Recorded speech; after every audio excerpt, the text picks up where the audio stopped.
A metal film resistor is a precision passive component that uses a thin metal alloy film deposited on a ceramic cylinder.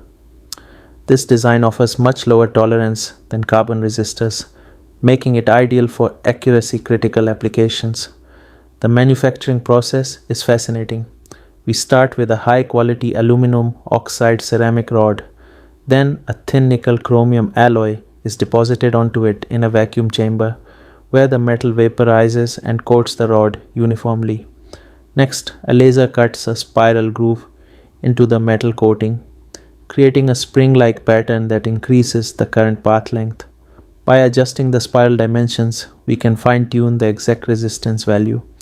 Metal caps and tinned copper wires are then attached to both ends.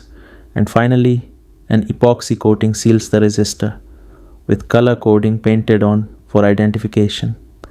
Metal film resistors excel in several ways. They offer exceptional accuracy with tolerances of 1 to 2% or even 0.1% in precision models.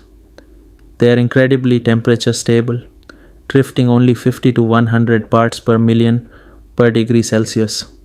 They produce very low electrical noise and are available in resistance values from 1 ohm to 10 megohms, handling power from 0.25 to 2 watts.